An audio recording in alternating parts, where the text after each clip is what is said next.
Chicos, ¿cómo están? Muy buenas tardes. Chicos, ¿están ahí? Buenas Buenas tardes, tardes, arquitecto. ¿Cómo están, chicos? Estamos apenas 7 personas. Esperemos unos 10 minutitos a ver si se integran algunos más, por favor. ¿Les parece?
Bueno, chicos, ¿cómo están? Muy buenas tardes. ¿Cómo les ha ido?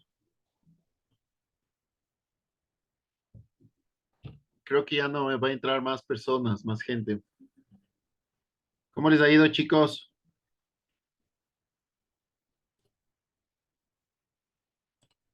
Chicos, ¿están ahí?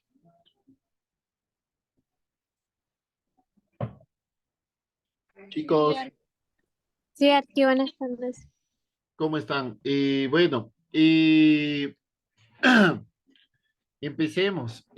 Bueno, la semana pasada hicimos una pequeña introducción al barroco. Vimos de dónde vienen los términos, en qué época o en qué temporada se sitúa o temporalmente lo ubicamos. También hablamos sobre la parte de las etapas que tuvo el barroco. Hicimos también un pequeño ejercicio de, pero bueno, sobre el Renacimiento, que tiene mucho que ver también posteriormente con el barroco.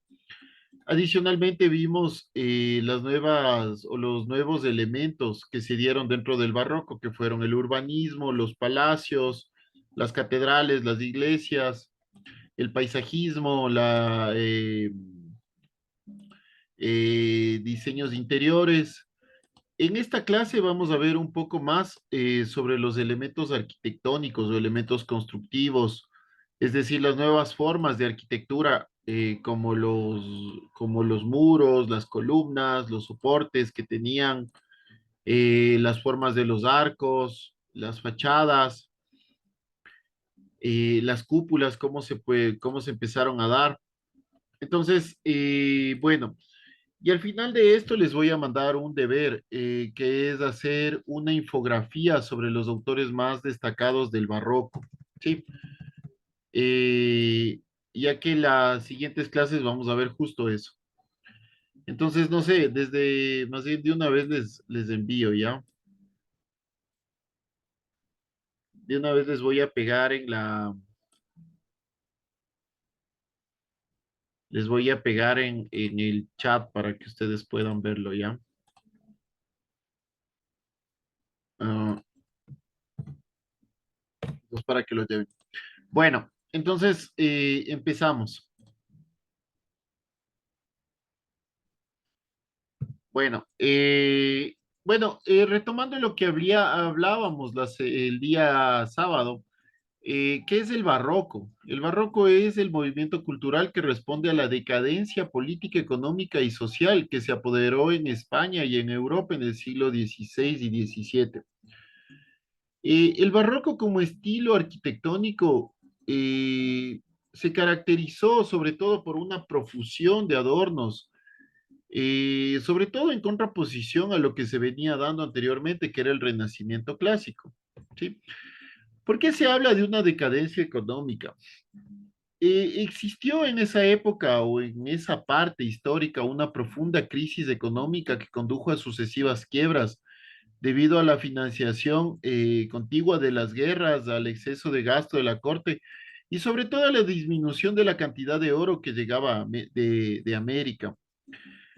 En el siglo XVII, sobre todo en el siglo XVII, existió una, eh, una depresión económica, o fue una época de una depresión económica, consecuencia de la prolongada expansión del siglo anterior, principalmente por el descubrimiento de América, las malas cosechas que conllevaron a aumento de precios de trigos y por ende del pan y de productos básicos, lo que continuó con hambrunas.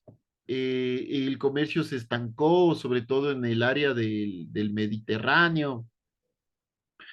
Empieza a florecer también Países Bajos de Inglaterra gracias al comercio, sobre todo con el Oriente. Y empiezan a generarse también aquí grandes compañías comerciales que sentaron las bases del capitalismo, ¿no? Y empieza a crecer o a nacer una clase emergente o emerger una clase llamada la burguesía o los burgueses. Pero bueno, la mala situación económica de esta época se agravó con algunas pestes que asolaron Europa a mediados del siglo XVII y que afectaron especialmente la zona del Mediterráneo. Adicional a esto, se da la Guerra de los 30 años que desgarró el corazón de Europa entre 1618 y 1648, más o menos, y una cuarta parte de la población alemana murió entre violencias, hambrunas, pestes. Regiones enteras de Europa fueron devastadas, ¿no? Eh, Gracias a incesantes recorridos de los ejércitos pasaban por los pueblos y devastaban los pueblos, esclavizaban a los hombres, maltrataban a las mujeres. Y bueno, fue un problema, un gran problema en Europa. Se empezaron a pelear todos contra todos. Hubo un desequilibrio fuerte de poder en la región. Existió en esa época el Sacro Imperio Romano Germánico, eh, y existió también un resentimiento, por así decirlo, de las familias más poderosas o de los que tenían más recursos, que eran monarcas, y empezaron a generar o a tener intereses comerciales en diferentes estados o en diferentes etapas de la región y a generar una división entre la población, a generar unas pequeñas sectas, hubo violencia. Alemania, Austria y España formaron un bloque y Francia, Suecia, Bélgica, Dinamarca y Noruega formaron otro bloque, entonces empezaron a pelear todos contra todos. Esto fue la Guerra de los 30 años. Entonces, ¿por qué hubo o por qué se habla de una crisis social? La crisis económica intensificó las diferencias entre grupos sociales. La nobleza, inmersa en el lujo y el despilfarro, acentuó sus privilegios. El pueblo emigra del campo a la ciudad, en la que aumenta la pobreza y la mendicidad. Otro factor que generó miseria y pobreza fueron las guerras provocadas en su mayoría por los enfrentamientos entre católicos y protestantes. No sé si es que recordamos lo que estábamos hablando en la anterior clase sobre lo que hizo Martín Lutero eh, y, y su, y su, o su teología, que eran los protestantes, y la iglesia que hizo esa contrarreforma. Martín Lutero hizo la reforma protestante y la iglesia empezó a generar esa contrarreforma. Bueno, todos estos factores provocaron una grave crisis social, una grave crisis en la población. En muchos países el número de pobres y mendigos llegó a alcanzar hasta una cuarta parte de la población. Además, la población europea sufrió mucho en la recuperación debido a la gran mortalidad y el descenso de natalidad y la mano de obra. El empobrecimiento de la población provocó también tensiones sociales. Las mujeres consiguieron ciertos avances de carácter social justo durante este conflicto, ¿no? Que también fue algo muy bueno.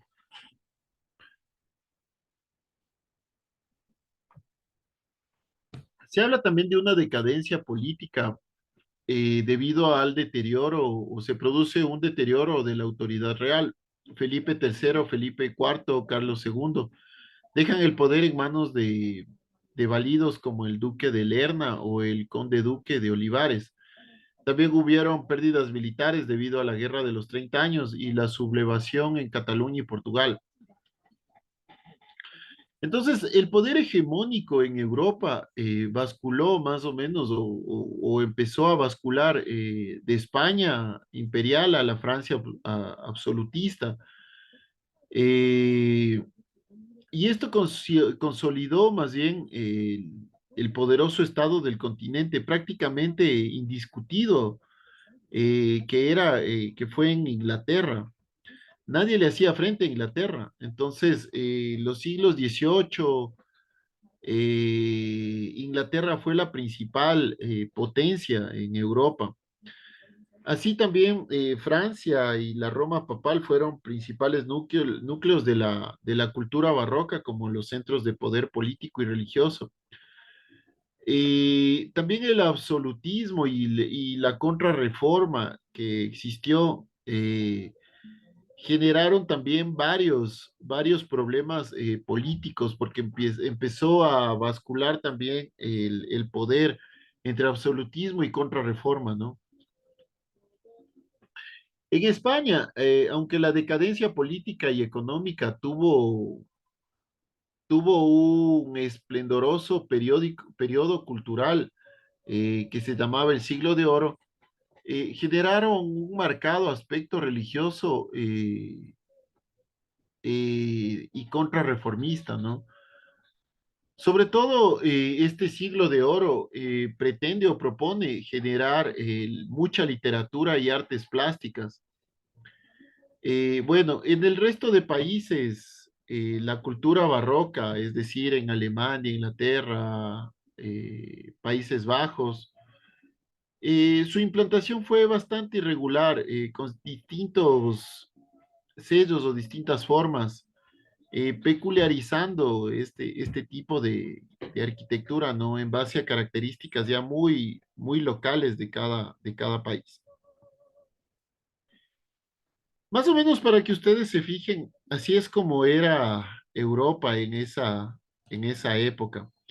Aquí tenemos a España, o el reino de España, el reino de Francia. Aquí es los Pirineos, aquí es donde se da una fuerte guerra. Y bueno, también hubo la paz de los Pirineos. Aquí está Inglaterra.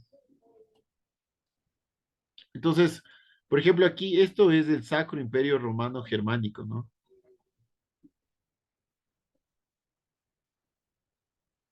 Sí, esto es lo que ahora es Italia también. Este es el pontificiado o los estados pontificios. Así es como estaba Europa en 1648, al final de la Guerra de los 30 años. Si podemos ver esta línea roja, es el Sacro Imperio Romano Germánico, es decir, es todo esto.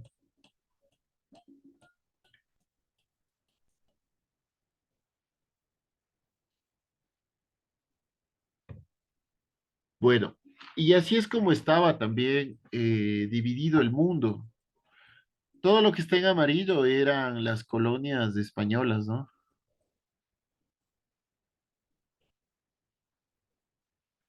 Esta era Nueva España, aquí todo esto era Nueva Granada, aquí es el Virreinato de Perú y aquí es el de La Plata, el Virreinato del Río de la Plata. Entonces, todo esto era español, ¿no? Todo esto era español, esto era portugués, esto era de Holanda, ¿sí? Esto fue como se fue dando la colonización europea. Por ejemplo, esto era portugués, holandés, y tienen, por ejemplo, también en India, en Indonesia. Bueno, entonces, la respuesta a la decadencia, la ideología. Eh, en esta época se acentuó el pesimismo y el sentimiento de desengaño. La vida es un breve momento fugaz, un breve momento, todo es fugaz y efímero, ¿no? Entonces, la reforma protestante sumió a la Iglesia Católica en una profunda crisis durante la primera mitad del siglo XVI, que evidenció tanto la corrupción en numerosos estratos eclesiásticos como la necesidad de una renovación eh, del, del mensaje católico. Eh, un segundo.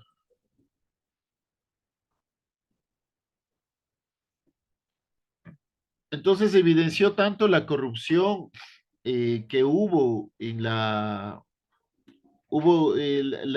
corrupción que hubo en, en la iglesia, como también la necesidad de renovar el mensaje de la iglesia.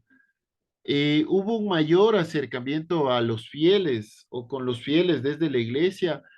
Se empieza a dar también el Concilio de Trento, que justo se celebra para contrarrestar el avance del protestantismo y consolidar el culto católico en los países donde todavía prevalecía este culto. Pero esto generó más bien o sentó las nuevas bases o las bases de de este dogma, ¿no?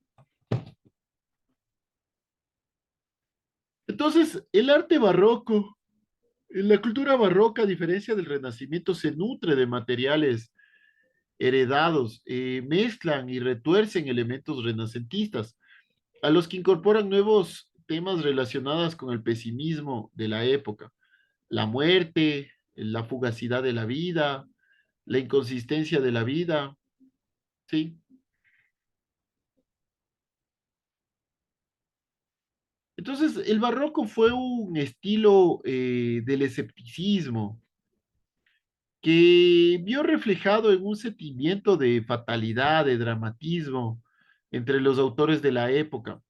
El arte se volvió mucho más artificial, más recargado, más decorativo, más ornamental. Se destacó también el uso ilusionista de los efectos ópticos. La belleza buscó nuevas vías de expresión, por así decirlo, ¿no? Y cobró la relevancia, y cobró una relevancia de lo asombroso, de lo fugaz. Los efectos sorprendentes que generaban estos nuevos ornamentos generaban o daban muchas susceptibilidades a los fieles católicos. Se generan también nuevos conceptos estéticos como del ingenio, la agudeza. La conducta personal también se destaca en un aspecto exterior que refleja una altiva elegancia o una elegancia exagerada, por así decirlo, ¿no? Entonces también se generan nuevas formas arquitectónicas. Las nuevas formas arquitectónicas no surgen de la nada, sino que son consecuencia natural de la evolución estética señalada ya por el manierismo. De nuevo, será Italia el foco creador y el papado y el ideario de la contrarreforma católica, los que impulsen la nueva estética arquitectónica que se basará su fuerza expresiva en la monumentalidad, la complicación y el dinamismo de las construcciones.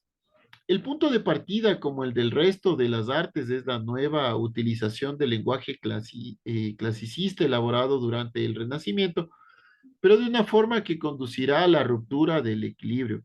Aquí, por ejemplo, vemos lo que ya hemos visto, esta iglesia es creo que una de las más famosas que hemos visto en esta clase, que es la iglesia del Gesù de Roma, de Vignola, de Giacomo Vignola. Entonces, la arquitectura barroca asume unas nuevas formas más dinámicas, con una exuberante decoración y un sentido escenográfico de las formas y los volúmenes. Cobró mucha relevancia la modulación del espacio con preferencias por las curvas cóncavas y convexas, poniendo especial atención en los juegos ópticos, ¿no? Y el punto de vista del espectador. También cobró una gran importancia el urbanismo debido a a los monumentos o debido a a las monumentales desarrollos urbanos que existían en ese momento, sobre todo desarrollado por los monarcas, por los reyes, por los papas, con un complejo integrador de arquitectura y paisaje que buscaba recrear eh, espacialmente la expansión de las formas hacia el infinito, con expresión de unos elevados ideales, ya sean políticos o religiosos, ¿no? Entonces, ¿cuáles fueron los elementos constructivos? Los elementos constructivos presentan pocas novedades. Se utilizan más bien los clásicos que disponen de un modo poco ortodoxo. Existe un predominio de la forma sobre la función, por lo que el edificio se concibe de un modo global, destacando los valores más escultóricos, ¿no? Por ejemplo, aquí vemos la iglesia de los Inválidos de París, de Massart. Y yo recuerdo, por ejemplo, Bruno Sevi, que era un arquitecto e historiador, define sintéticamente la esencia de la arquitectura barroca y dice que el barroco es la liberación espacial, la liberación mental de las normas de los tratadistas, de las convenciones, de la geometría elemental y del todo estático, que también es la liberación de la simetría, es la antítesis entre espacio interno y externo, porque muchas veces vemos algunas obras barrocas y muchas veces no tienen nada que ver la parte interior con la exterior, ¿no? Por estas cuestiones, el barroco alcanza un significado psicológico. Recuerden que lo que yo les decía, que el barroco es una arquitectura muy teatral, que trasciende mucho en los sentimientos humanos, ¿no? Logra generar un estado de ánimo. Entonces, los materiales predominan la variedad, la piedra, el ladrillo, el estuco, aunque el más utilizado será la piedra sillar esa piedra almohadillada, no sé si recuerdan. En determinados edificios y especialmente en los interiores se emplea el mármol de colores para subrayar la suntuosidad y el lujo, tan querida por la teatralidad barroca. En ocasiones se emplea el bronce para ciertos elementos, cuando se pretende destacar su carácter decorativo, columnas, etcétera. Frecuentemente se utiliza todos los materiales a la vez en un mismo edificio, lo que consigue efectos de suntuosidad y complejidad ornamental. Eh, la piedra sillar o el sillar de piedra es una piedra labrada por varias o en varias caras, generalmente en forma de paralelepípedo o de forma cúbica alargada. Y forma parte de los muros de sillería. Eh, la suntuosidad, cuando hablamos de suntuosidad, de los defectos de suntuosidad, estamos hablando de lo magnífico, de lo sumamente espléndido o lujoso a extremo, ¿no?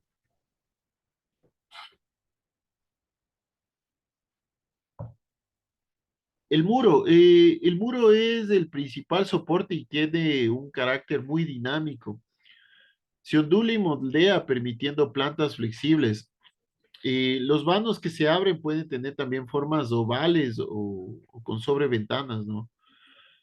La sobreventana es un panelado que remataba el hueco de la ventana, ¿no? Este es los sobres ventanas, la parte superior de la ventana, ¿no?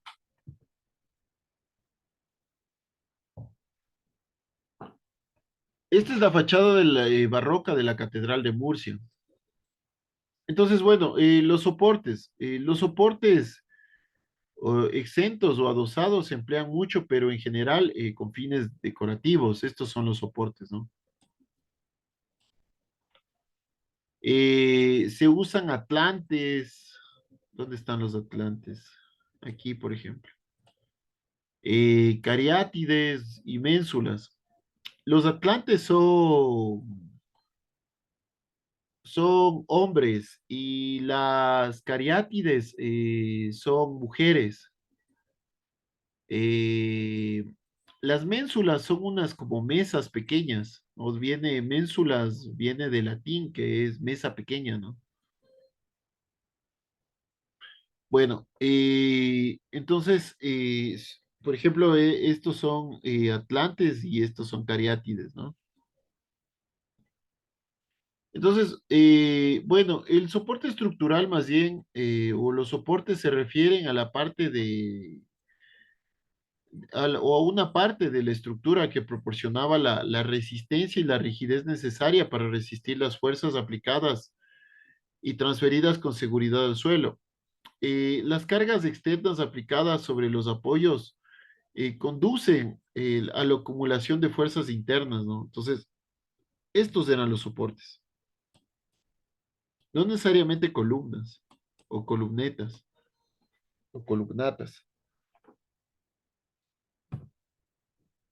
Bueno, la columna, generalmente se utiliza la columna salomónica, la que tiene un fuste torsionado en forma de espiral. Aquí le podemos ver, ¿no?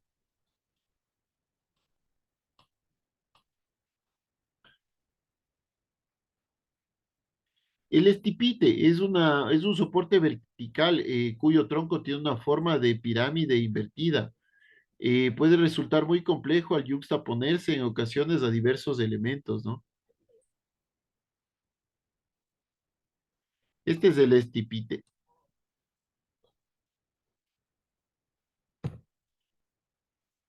Bueno, se emplean todos los órdenes dórico, jónico, corintio, toscano, compuesto de las columnas. Sus entablamentos, aunque se refieren a proporciones gigantes, las columnas pierden sus proporciones clásicas y se hacen monumentales o enanas, según convenga el efecto del conjunto.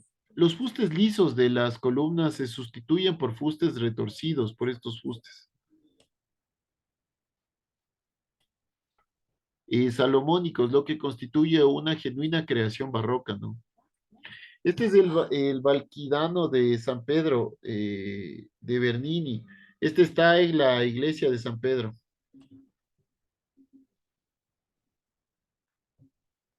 Estos son los fustes, por si acaso. Lo que está, o la parte de la columna que comprende entre la base y el capitel, ¿no? O el estipite. Y además que también las columnas están formadas por una parte superior de perdón, los capiteles son la parte superior de las columnas, las que unen con el resto del edificio. Este es el capitel también. Y son más anchos que las columnas y se van agrandando en forma de pirámide invertida.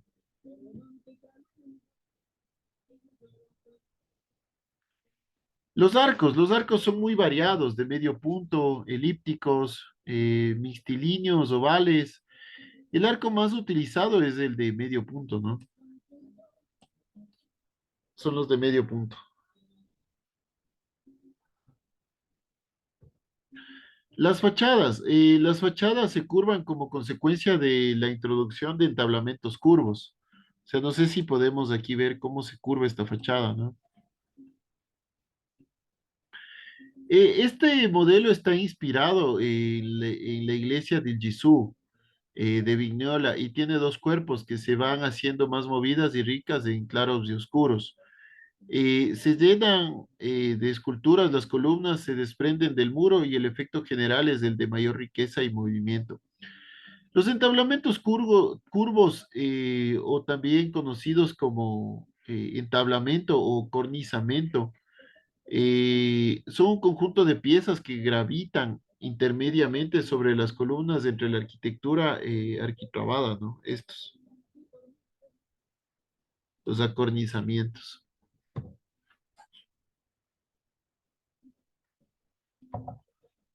También se empieza a hacer fachadas cóncavas o convexas que se relacionan estrechamente con el espacio urbano, en el que se insertan y que se edifican teniendo en cuenta el ángulo bajo el cual van a ser vistas, buscando efectos de perspectivas fugadas y ejes diagonales. Esto supone que los muros se hacen flexibles, se mueven con entrantes y salientes, se ondulan.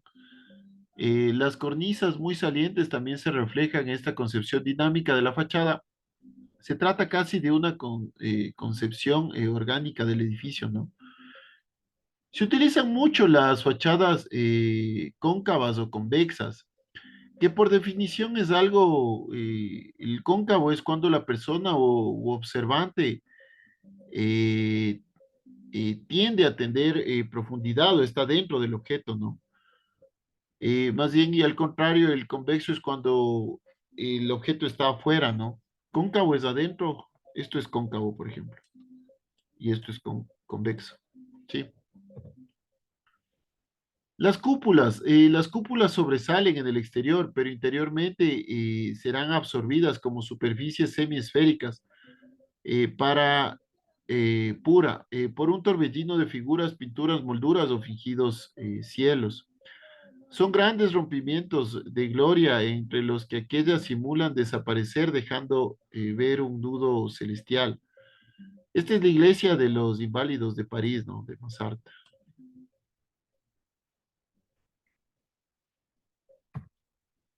La bóveda, la cúpula es por fuera, la bóveda es por dentro.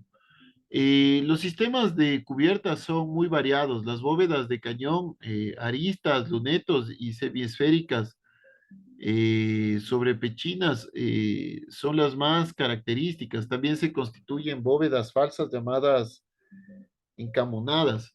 Frente a estos elementos ya utilizados en el Renacimiento, se ensayan nuevas bóvedas ovales o estrelladas, multiplicándose las cúpulas en el exterior del edificio, ¿no? Aquí, por ejemplo, podemos ver otro tipo de bóveda más estrellada.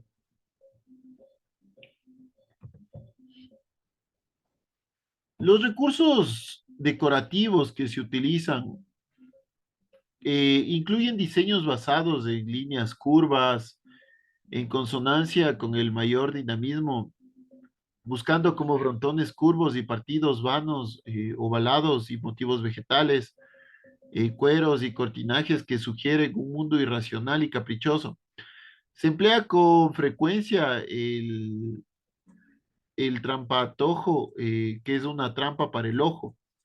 O sea, es una, ya lo vamos a ver, pero el trampatojo es una función o es una palabra en arquitectura que más bien trata de asociar la estructura y la solidez, es decir, generar elementos muy macizos, muy fuertes.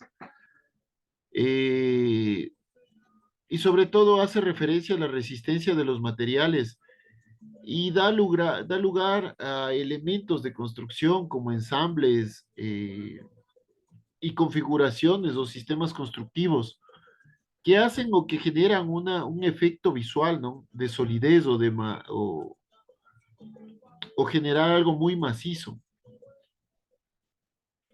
Bueno, es un recurso a través de la pintura simula un espacio arquitectónico que se abre sobre el muro, ¿no? Los soportes pasan a tener muy a menudo un carácter decorativo y desprovistos de toda función tectónica. La función tectónica también habla sobre los elementos de la solidez estructural. Todos estos elementos se emplean con gran libertad, pues lo que se valora es la invención y la originalidad en la plasmación de las formas nuevas que impresionan al espectador. En ocasiones la artificiosidad en los procesos van en detrimento de la solidez o la funcionalidad del edificio. Lo que importa es el efecto global al que se subordinan las formas escultóricas, pictóricas y decorativas que embellecen la arquitectura. De este modo el edificio se constituye en un todo orgánico, ¿no? Entonces, por ejemplo, ahorita vamos a ver las tipologías arquitectónicas. Los edificios son religiosos o civiles con un sentido simbólico, propagandístico, con una gran variedad de plantas. Los edificios típicos siguen siendo la iglesia y el palacio en sus distintas variaciones, aunque también hay que destacar las plazas y las fuentes que las decoran, ¿no? Eh,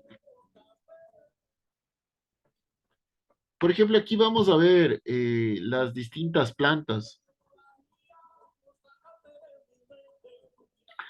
La más tradicional es la planta rectangular que da paso a plantas elípticas, circulares o mixtas. Se da un claro predominio de la planta jesuítica, que es el modelo de la iglesia del Gesù de Vignola en Roma, ¿no? Esta es Esta es la iglesia del Gesù en Roma, ¿no? Esta es la iglesia de San Carlos de las Cuatro Fuentes de Bernini en Roma. Y esta es la iglesia de San Andrés de Giraldi, igual de Bernini. Perdón, este es de Borromini y este es de Bernini. Este es de Vignola. Entonces, el espacio interior, por ejemplo, aquí vemos un rococó, ¿no? El espacio interior también se concibe como una forma fluyente, estando dominado por las superficies curvas. La decoración va haciéndose cada vez más rica y colorista, potenciando el efecto escenográfico y teatral de la arquitectura barroca, ¿no? Esta es la iglesia de San Carlos de las Cuatro Fuentes de Borromini. Entonces, bueno, en conclusión podemos señalar que los valores plásticos giran en torno a dos principios: la liberación de las formas y el dinamismo. Se rompe con el canon y no le interesa la claridad, sino los juegos de volúmenes y espacios. En el exterior, las fachadas tienen un papel muy importante con el movimiento y efectos de claros oscuros. El espacio interior es envolvente, misterioso, infinito y a veces, o yo diría casi siempre teatral, ¿no? Por ejemplo, aquí vemos, perdón, aquí vemos la iglesia de Murcia. Cómo genera también, se rompe hasta cierto punto también hasta una parte de la simetría, ¿no? Tenemos básicamente elementos que pesan más a un lado que al otro.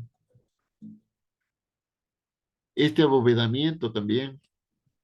Entonces, eh, con esto lo que se pretende, o con este tipo de arquitectura, lo que se pretende es sobre todo irse a, o generar un espacio interior misterioso, teatral, sentimental,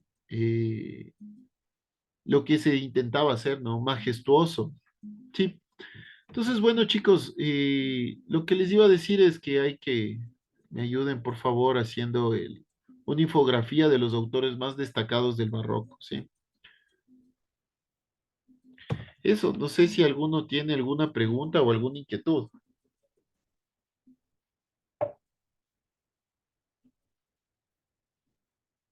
Chicos, chicos, ¿están ahí todavía? Sí, arquitecto, ninguna pregunta. Chicos, no me digan Sí, que nunca compartí. Yo nunca vi a Arki, yo por eso le puse ahí en el chat. No me digan eso. Rayos. Ay, pero eran que me paren y que me digan, que me paren. Discúlpenme, no he puesto a compartir. Ay, Dios. Bueno, ¿quieren que les vuelva a dar o les doy el día sábado? O les explico. ¿Qué irás? No puede ser. Bueno, les vuelvo a mostrar. Bueno, el barroco es un movimiento cultural que responde a la decadencia política, económica y social, ¿no? Que se apoderó en España y Europa en el siglo XVI y XVII. Este barroco está ligado a lo que es la decadencia económica, política y social. ¿Por qué se da esta decadencia económica? Es por la profunda crisis que condujo a sucesivas quiebras debido a la financiación contiguas de guerras, excesivos gastos de la corte, la disminución de la cantidad de oro que llegaba de América. Esto se produjo gracias a esto produjo una depresión económica, sobre todo en consecuencia de la prolongada expansión que se dio en el siglo anterior, causado principalmente por el descubrimiento de América, ¿no? Es decir, la corte española, lo que antes invertía en su propio país, empieza a mandar más recursos a América para poder colonizar más rápidamente.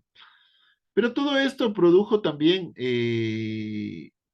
malas cosechas que también aumentaron el precio de algunos productos, por ejemplo, el trigo, consecuentemente el trigo aumentó el precio del pan, el pan produjo el aumento del pan, del precio del pan, produjo algunas hambrunas, ¿no? ¿Por qué se habla también de una decadencia social? La crisis económica intensificó las diferencias entre los grupos sociales. La nobleza, inmersa en el lujo y el despilfarro, acentuó sus privilegios. Y el pueblo emigra del campo a la ciudad, en la que aumenta la pobreza y la mendicidad, ¿no? Otro de los factores que generó esta miseria fue,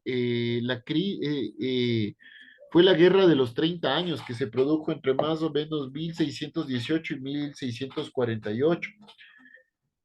Se generaron básicamente dos bloques en Europa que se empezaron a pelear.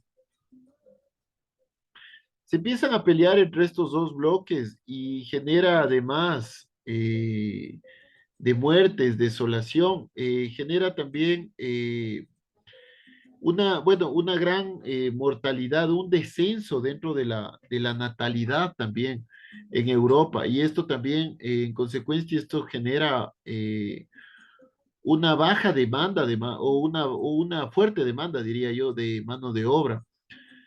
Lo que también, algo bueno que sucedió con esto es que las mujeres empiezan a conseguir ciertos privilegios o ciertos avances de carácter social, ¿no?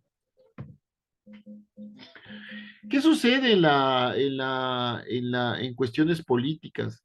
Existe una decadencia política que produce el deterioro de la autoridad real de Felipe III, Felipe IV y Carlos II.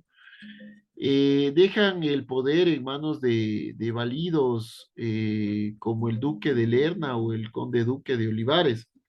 Además, también existen pérdidas militares gracias a la guerra de los 30 años y las sublevaciones de Cataluña y Portugal, ¿no?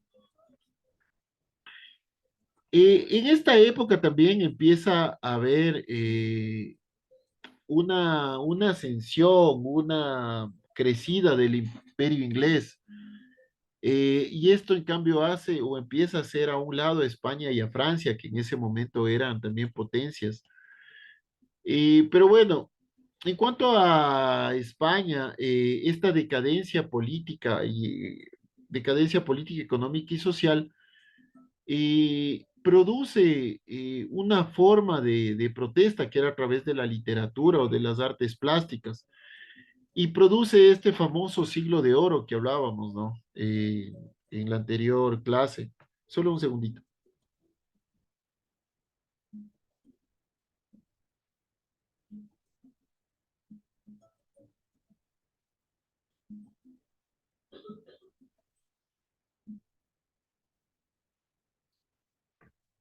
Entonces,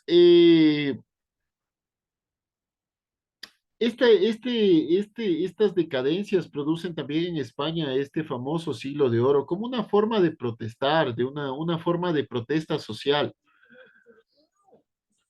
lo que genera también que también se empiece a generar esta cultura barroca en otros países, en Inglaterra, en Alemania, en Holanda,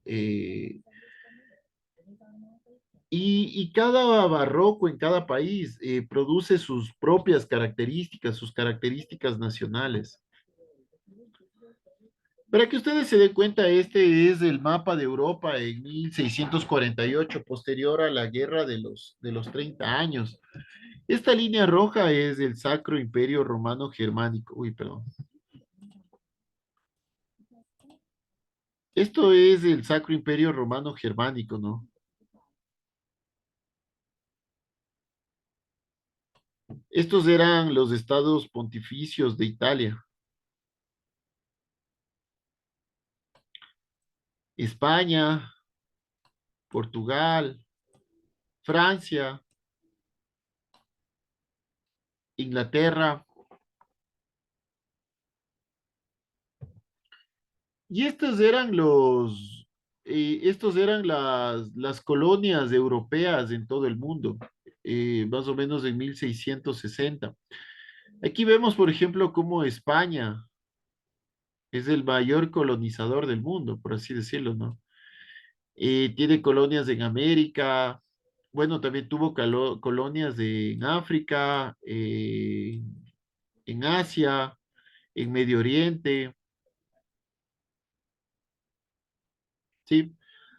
Y bueno, en América también estaba Holanda, o estaba también Portugal, estaba Inglaterra, tenía unas pequeñas colonias, estaba Francia. Francia también estuvo en África, en India. Bueno, entonces la respuesta a la decadencia fue la ideología, ¿no? Se acentúa también el pesimismo y el sentimiento de desengaño. La vida es un breve momento, todo es fugaz y efímero. Así se lo define a esta época. Entonces, empieza a producirse también la reforma protestante que sumió a la Iglesia Católica en una profunda crisis durante la primera mitad del siglo XVI, que evidenció tanto la corrupción en numerosos estratos eclesiásticos como la necesidad también de esa renovación o de esta renovación del mensaje católico, sobre todo para generar un mayor acercamiento con los fieles o a los fieles. Bueno, y esto lo que generó esto es más bien el famosísimo Concilio de Trento, que reunió a muchos teólogos y a muchos pensadores, sobre todo para tratar de contrarrestar el avance del protestantismo y consolidar el culto católico en los países que aún prevalecía, perdón, este dogma, ¿no? Entonces, el arte barroco, la cultura barroca, a diferencia del Renacimiento, se nutre de materiales heredados, mezcla y retuerce elementos renacentistas a los que incorporan nuevos temas relacionados con el pesimismo y la época. Eh, Se habla de la muerte, la fugacidad de la vida, la inconsistencia de la vida. Entonces, el estilo barroco es un estilo que, que ve reflejado un sentimiento de dramatismo, de teatro, de fatalidad. El arte se vuelve más artificial, más recargado, más decorativo, más ornamentado. Se destacan también muchos efectos ilusionistas, efectos ópticos, que buscan más bien la belleza o nuevas formas de expresión. Cobra también relevancia lo asombroso y estos elementos sorprendentes, ¿no? Aquí, por ejemplo, vemos la iglesia del Gesù en Roma, y estas son las nuevas formas arquitectónicas, no surgen de la nada, sino que son consecuencia natural de la evolución estética, perdón, estilicista señalada ya por el manierismo.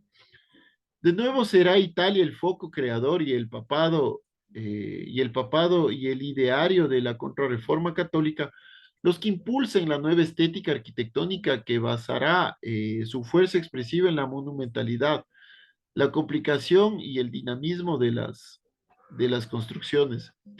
El punto de partida, como el resto de las artes, es la nueva utilización del lenguaje clasicista elaborado durante el Renacimiento, pero de una forma que reducirá a la ruptura del equilibrio clásico, ¿no?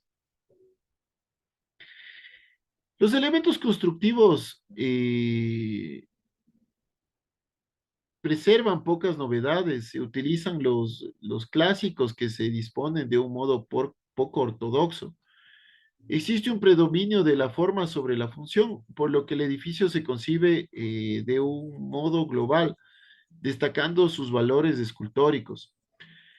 Eh, Alguna vez yo leía de un historiador, de un arquitecto historiador, de Bruno Sevi, se llama el italiano, que el barroco es la liberación espacial, la liberación mental, la liberación de las normas tratadistas, de las convenciones, de la geometría elemental. O sea, es decir, es una liberación. o es una antítesis de lo que ya se hacía eh, en el Renacimiento, ¿no?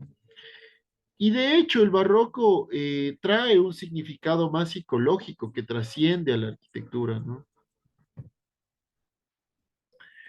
Bueno, los materiales, predomina la variedad en cuanto a materiales, la piedra, el ladrillo, el estuco, aunque el más utilizado siempre será la piedra de sillar, que es una piedra labrada por varias caras, generalmente de forma de paralelepípedo, de un cubo alargado, ¿sí? En determinados edificios y especialmente en los interiores se emplean el mármol de colores para subrayar la suntuosidad y el lujo tan querida por la teatralidad barroca. En ocasiones se emplea el bronce para ciertos elementos, cuando se pretende destacar su carácter decorativo, las columnas, por ejemplo, las columnas. Frecuentemente se utilizan todos estos materiales a la vez en un mismo edificio, lo que consigue efectos de suntuosidad y complejidad ornamental. La suntuosidad hace referencia a lo magnífico, a lo sumamente espléndido, lujoso en extremo, ¿no? El muro. El muro es principalmente soporte y tiene un carácter dinámico que se ondula y moldea, permitiendo plantas flexibles. Los vanos que se abren pueden tener formas complejas, ovales, con sobreventanas. La sobreventana es un panelado que remata el hueco de la ventana, ¿no? Son estos elementos. Estos son las sobreventanas. Los soportes exentos o adosados se emplean mucho, pero en general con fines decorativos. Se utilizan los atlantes, las cariátides de las y ménsulas, y aparecen dos soportes nuevos típicamente barrocos, la columna salomónica y el estipite. Eh, las atlantes eran hombres, ¿no? Son hombres que forman soportes o que sostienen elementos superiores. Las cariátides son en cambio mujeres y las ménsulas viene de latín, ménsula viene de latín que significa mesa pequeña, que es cualquier elemento estructural en voladizo, ¿no?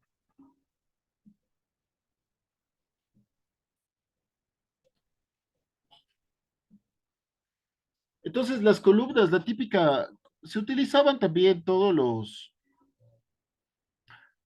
órdenes dentro de las columnas, el orden dórico, el jónico, el corintio, los órdenes toscanos, los órdenes compuestos, pero generalmente se utiliza, o lo que más se utiliza es la columna salomónica, que tiene un fuste torsionado. Este es el fuste, ¿no? Lo que está entre la base.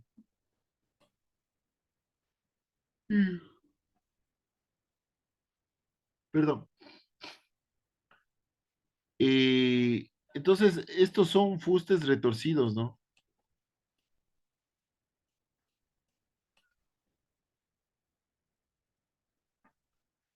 Entonces, como les decía, también sí se emplean todos los órdenes, el dórico, el jónico, el corintio, toscanos, compuestos, de columnas y sus entablamentos, aunque se prefieren las proporciones gigantes. Las columnas pierden sus proporciones clásicas y se hacen monumentales o enanas, según convenga al efecto del conjunto. Los fustes lisos, perdón, los fustes lisos de las columnas se sustituyen por fustes retorcidos salomónicos, lo que constituye una genuina creación barroca, ¿no? Aquí podemos ver el Valquidano de San Pedro de Bernini. Entonces, el fuste es este elemento entre la base y el capitel, ¿no? Esto es el fuste.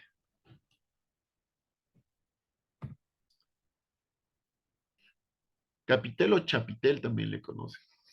Y bueno, los arcos son variados, de medio punto, elípticos, mixtilíneos, ovales.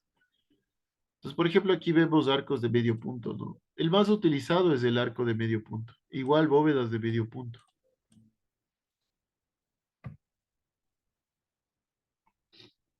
Las fachadas se curvan como consecuencia de la introducción de tablamentos curvos.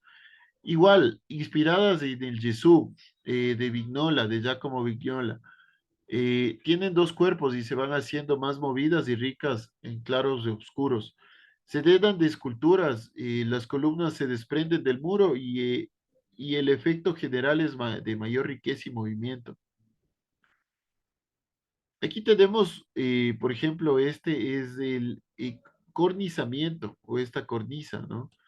Que son un conjunto de piezas que gravitan entre las dos plantas.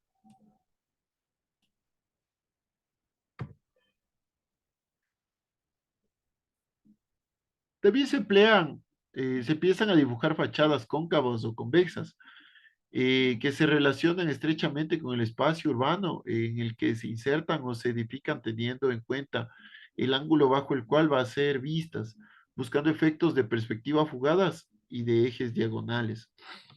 Aquí, por ejemplo, recuerden que lo cóncavo es ver desde el interior y lo convexo es ver desde el exterior, ¿no? De la curva.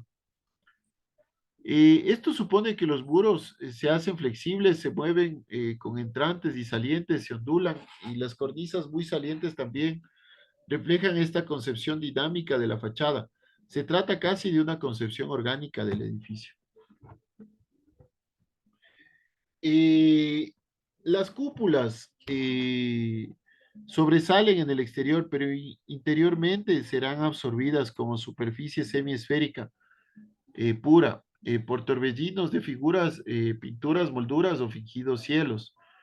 Son grandes rompimientos de gloria en las que aquellas simulan desaparecer dejando ver un mundo celestial. Aquí, por ejemplo, nuevamente ponemos la iglesia de los inválidos de París, ¿no? Aquí vemos la cúpula, cómo sobresale por sobre la fachada.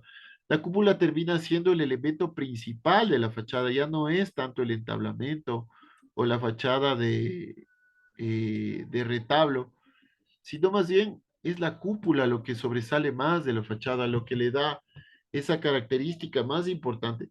No en todos los casos, sobre todo esto se da mucho en el barroco francés, pero también esto se empieza a replicar también en otros países. Eh, Hay que tomar en cuenta también que por afuera nosotros vemos cúpulas, pero por adentro vamos a ver bóvedas. Eh, Esperemos un segundo.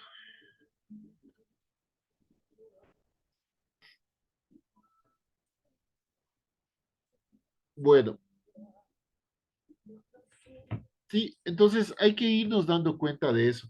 Por ejemplo, las bóvedas son sistemas de cubiertas, son muy variadas, las bóvedas de cañón, arista, lunetos y semiesféricas, sobre pechinas son más características. También se constituyen bóvedas falsas llamadas encamonadas.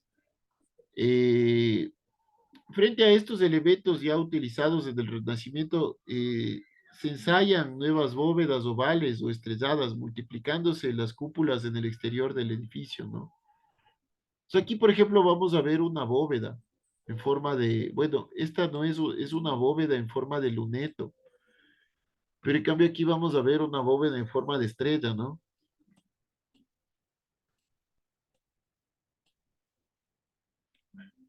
Que también son muy utilizadas.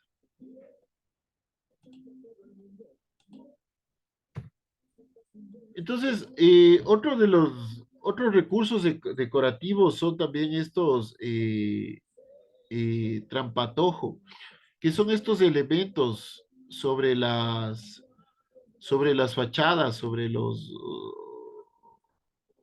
o son estos recursos de pintura que simulan espacios arquitectónicos, que simulan que exista ahí un espacio arquitectónico, ¿no? Bueno, incluyen diseños basados en la línea curva, en consonancia con el mayor dinamismo, buscando como frontones curvos y partidos vanos o ovalados y motivos vegetales, cueros y cortinajes que siguen en un mundo irracional y caprichoso. Se emplea con frecuencia el trampatojo o trampa para el ojo, Un recurso que a través de la pintura simula un espacio arquitectónico que se abre sobre el muro. Los soportes pasan a tener muy a menudo un carácter decorativo desprovistos de toda función tectónica. Aquí hace referencia a lo de la función tectónica. La tectónica en arquitectura es una palabra asociada a los conceptos de la estructura y la solidez, a la resistencia de los materiales y da lugar o da mucho lugar a las reglas de construcción, los ensambles y la configuración de los sistemas constructivos, ¿no? Entonces, todos estos elementos se emplean con gran libertad, pues lo que se valora es la intervención, la originalidad en la plasmación de las formas nuevas que impresionan al espectador. En ocasiones, la artificiosidad en los procedimientos va en detrimento de la solidez o la funcionalidad del edificio. Lo que importa aquí es el efecto global o el efecto visual, al que subordinan las formas escultóricas, pictóricas y decorativas que embellecen la arquitectura. De este modo, el edificio se constituye en un todo orgánico, ¿no? También las tipologías arquitectónicas de los edificios son religiosos o civiles, con un sentido simbólico propagandístico de una variedad de plantas. Los edificios típicos siguen siendo la iglesia y el palacio en sus distintas variaciones, aunque también hay que destacar las plazas, las fuentes que las decoran, ¿no? Sobre todo en Versalles, nosotros vamos a ver en Versalles cómo estos elementos exteriores son muy utilizados o son un recurso súper importante eh, para, para poder vincular espacios interiores con exteriores, tomando en cuenta que también aquí se empieza a trabajar con todo esto lo que es el paisajismo, ¿sí? Eh, Se empieza a utilizar mucho lo del paisajismo, ¿sí? Entonces, también, por ejemplo, las plantas. La tradicional planta rectangular da paso a plantas elípticas, circulares y mixtas. Se da un claro predominio de la planta jesuítica, que es el modelo de la iglesia del Gesù de Vignola en Roma, ¿no? Que es esta. Pero también se dan otro tipo de plantas, por ejemplo, la iglesia de San Carlos de las Cuatro Fuentes en Roma, de Borromini, de, de Francesco Borromini, o la iglesia de San Andrés del Quirinal de Bernini, ¿no?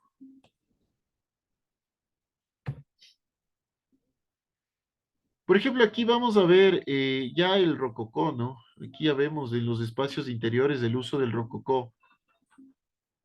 Bueno, en el interior, eh, el espacio interior también se concibe como una forma fluyente. Estando dominado por las superficies curvas, la decoración va haciéndose cada vez más rica y colorista, potenciando el efecto escenográfico y teatral de la arquitectura barroca. Aquí, por ejemplo, vemos la iglesia de San Carlos de las Cuatro Fuentes de Borromini, ¿no? Bueno, en conclusión, podemos decir o podemos señalar que los valores plásticos giran en torno a dos principios, que es la liberación de las formas y el dinamismo. Se rompe con el canon y no interesa la claridad, no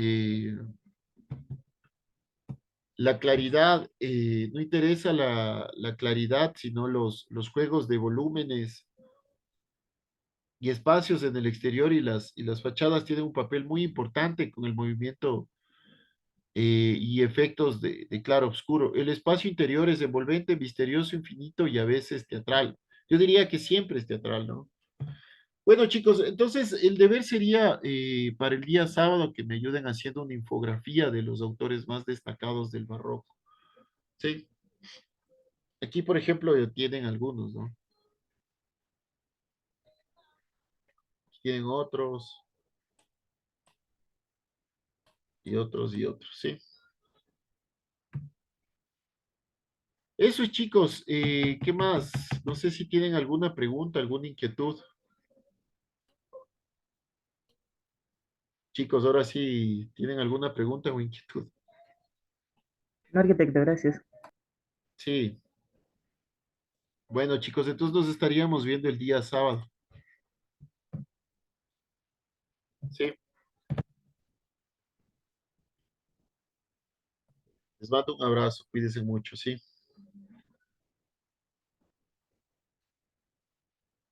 Chicos, ¿están ahí? Sí, Arqui.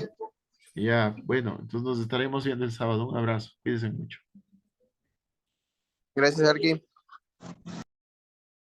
Hasta luego, Arqui. Gracias, Chao, Arqui. Hasta chicos. luego. Cuídense. Cuídense mucho.